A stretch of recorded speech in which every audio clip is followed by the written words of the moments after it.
di lingkungan kampus. Semua lah, Di mau semua lingkungan ya. kampus atau lingkungannya negara. Ya, ya kalau mungkin fakta di lapangannya emang kurang, mungkin bukannya ini ya Bu, bukannya jelek, tapi mungkin kurang maksimal ya Bu, kurang maksimal. Ya dalam arti emang karena kan Indonesia luas ya Bu, Indonesia luas juga yang mengawasinya pun juga terbatas orang-orang yang mengawasinya gitu. Jadi mungkin perlu ada peningkatan di situ sih Bu, di pengawasannya ya, di pengawasannya biar jadi warga itu tidak apa ya, jadi takut lah gitu. Jadi Pengawasan takut atau harus ditambah hukuman? ya otomatis kan kalau pengawasan ada pelanggaran pasti harus ada sanksinya. Iya, harus ada sanksinya. sanksinya. Iya.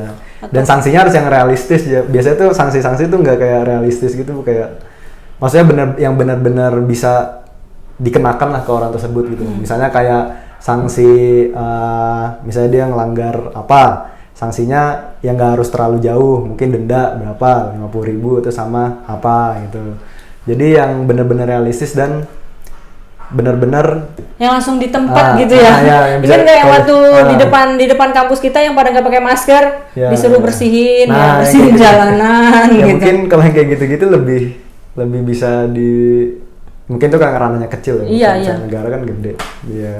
Kayak gitu sih paling gue sanksi-sanksi. Tapi kan bisa aja ranah kecil dari rumah tangga diterapin ke negara juga bisa dong, Dit. Iya, bisa sih. Iya kan, kayak misalnya ya tadi kayak kekerasan seksual, kalau yang di dalam kampus misalnya kita arak, ya kenapa enggak yang di negara diarak juga gitu kan, yang lingkupnya lebih besar.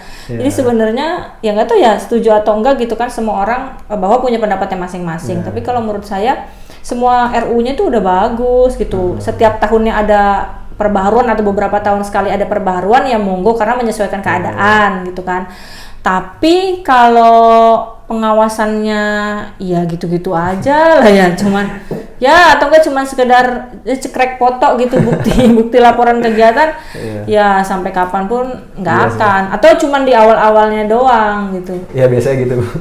Ini contohnya sih kita tidak green campus ya, tidak melihat karena di lingkungan sekitar jualannya masih kayak begini kan. Nah pengawasannya aja yang ya udah, karena memang nggak diawasin jadi kita jadi bandel gitu. Termasuk kayak misalnya saya juga sering lihat kalau emang green, misalnya kita bahas yang green campus gitu ya, tadi karena masih sering disediakan apa tuh yang botol plastik yang minuman yang kecil-kecil segini gitu ya. Untuk dirapat, untuk nyambut tamu, bahkan ada di box snack Karena ya. emang praktis sih. Iya. Praktis ya. Iya di dibanding. situ. Nah ya karena nggak selaras kali ya kebijakan itu tadi. Nah balik lagi tadi ke ranahnya kampus ya Ditya, dan peran kamu sebagai ketua hima. Ada nggak sih sebenarnya kegiatan yang nyata yang bisa kamu kasih tahu ke teman-teman, misalnya terkait dari kekerasan seksual ini? Ada nggak terobosan baru deh gitu dari anak Himaep? Mungkin akhirnya Himaep mempunyai peraturan sendiri gitu. Ya paling itu sih Bu. Kita kalau misalnya sebenarnya kan kalau sekarang kan memang lagi pandemi ya Bu. Jadi kita agak-agak susah kalau misalnya buat proker offline. Jadi kita berusaha menyesuaikan dengan program kerja yang online gitu. Terus sempat kayak mikir gimana ya kalau kita pokoknya harus ada nih program kerja yang terkait kekerasan seksual, program kerja nyata yang terkait kekerasan seksual. Kita menyuarakan juga lah gitu. Nah cuma bingung kalau kayak webinar, sebatas webinar doang. Di layar sini doang. Iya kan, Di layar webinar kan sini. kayak gitu, webinar kayak paling cuma join segala macam gitu kan Bu. Seringnya Join kayak ditinggal. gitu. Seringnya kan kayak gitu. Nah makanya kita nyari-nyari gimana ya yang kira-kira enak. Awalnya mau kayak, jadi di UPN ini sebenarnya ada kayak organisasi yang fokus ke situ Bu, ASP kalau nggak salah namanya. Apa itu? ASP itu apa ya? Pokoknya dia yang menyuarakan tentang kekerasan seksual di kampus lah, organisasi mahasiswa gitu. Saya agak lupa kepanjangannya apa, pokoknya ASP UPNVJ, Instagramnya ada kayaknya. Nah itu awalnya pengen kerjasama sama organisasi itu untuk kayak mungkin buat podcast segala macam yang bisa ntar dipublikasi ke sosial media gitu. Nah tapi ya ada 1-2 hal kendala jadi nggak jadi kerjasama. Karena masa karena online. Ya kayak komunikasinya susah lah Bu. Jadi kayak nggak nyampe aja komunikasinya. Sibuk kali kalian. Sama sibuk. Kalau sibuk nggak tahu. Akhirnya kita ya udah sendiri aja, Himaep sendiri aja. Ya akhirnya itu program kerja kita ya kampanye online itu, kampanye online terkait kekerasan seksual dan Mau yang lebih konkret nggak? Cari korbannya. korbannya diwawancara ya, Bu? Iya, rata-rata kayak gitu. Tapi kalau podcast kan jauh lebih aman ya, nggak kelihatan muka gitu. Dan jadi kita bisa lebih tahu kalau misalnya lebih relate gitu, ada di memang bener adanya di lingkungan kampus ini atau di lingkungan dia sekitar. Sebenarnya apa sih gitu yang harusnya tadi loh yang dilindunginya kan dianya ya, korbannya ya. Karena rata-rata orang tuh nggak ada yang pernah mau ngaku karena malunya. Iya sih, benar. Sakitnya nggak seberapa, malunya yang malu-maluin gitu loh, yang ngebuat orang, karena nanti ya kalau di TV aja cuman pakai topeng kadangan sering ada yang foto diam-diam gitu loh, terus diupload dan lain-lain, itu kan jauh lebih berbahaya ya.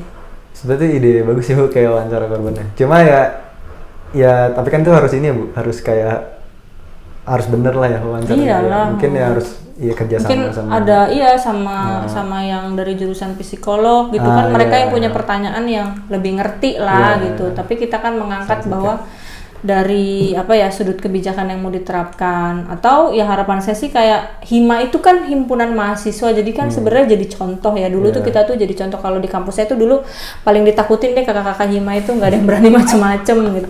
Karena dulu di kampus saya waktu sarjana itu masih ada ospek yang dibilang tuh di sini masih ada nggak sih, kayak misalnya pakai pita 10 gitu, pakai kaos kaki belang bonteng, jadi memang bener-bener mental yang diadu gitu loh. Kayak udah nggak ada. Nggak ada kan, nggak ada. Makanya kata saya waktu saya jadi dosen di sini tuh saya ngeliat, lumayan ringan ya gitu anak-anak Jakarta ya, tapi mungkin Jakarta belahan mana ya ada yang lebih gitu lah. Ternyata itu kadang kalau saya pikir jadi salah satu pendisiplinan yang ngebuat mereka akhirnya tahu batasan, dia itu senior, saya itu junior, bukan kayak pengen senioritas, bukan, tapi lebih ke namanya mental, attitude-nya, terus sama kayak organisasi dan sama prodi tuh jauh lebih mengayomi, lebih kayak kita tuh meluk gitu loh. Oh ya, ini memang punya kita bersama dan tahu batasan dan lain gitu sih. Kadang saya berpikir kadang mungkin karena tidak adanya masa orientasi yang memang benar-benar ke arah etika dan lain-lain. Karena tadi ya budaya ya yang berbeda. Ya kalau misalnya itu kan juga ini Bu, kenapa udah nggak ada gitu, mungkin karena dulu kan sempat viral ya yang kekerasan segala macam. Justru kadang di situ ada kekerasannya. Iya, balik lagi serba salah kayak ya mungkin sebenarnya bisa lah, kan cuma pengawasannya harus lebih. Iya, pengawasannya. Jadi nggak cuma sama cutting dan alumni. Tapi kayak ada memang dari pengurus fakultasnya, pengurus prodinya, bahkan dulu kalau saya SMA dulu tuh dari kita pakai BRIMOB kerjasamanya sama BRIMOB gitu, jadi tahu aturan disiplin dan lain-lain, terus gimana cara nolong temen yang diajarin lah gitu. Kalau dulu waktu masanya saya SMA tuh saya sempat kena tuh. Nah waktu kuliah memang cuman sama HIMA dan senior, ya bisa jadi ada kemungkinan yang Adit bilang tadi malah jadi wadah gitu. Memang ya semuanya harus bekerja sama ya gitu. Nggak bisa cuman satu pihak kita berharap cuman dari himpunannya doang gitu, atau enggak dari lembaga negara atau dari lembaga institusi, atau ya cuman petinggi-petingginya juga nggak bisa sih. Iya benar Bu. Oke, kalau gitu makasih Adit udah nyempetin waktunya, kurang lebih udah 30 menit udah diskusi sama saya ya. Semoga nggak bosan-bosan. Saya tunggu gebrakan terbarunya ya dari HIMA. Udah mau ini Bu, udah mau berakhir. Tapi kan bisa wariskan. Iya. Warisan program kerja itu biasanya ada kan? Ada sih. Ada warisan program kerja. Iya, yang mungkin ide-idenya belum sempat tersalurkan di masa sekarang, terus bisa direplikasi sama adik-adiknya di generasi berikutnya. Itu deh, sukses terus Adit buat HIMA. Terima kasih Bu. Terus ya Adit ya. Lancar juga Ibu. Dadah, terima kasih teman-teman. Bye.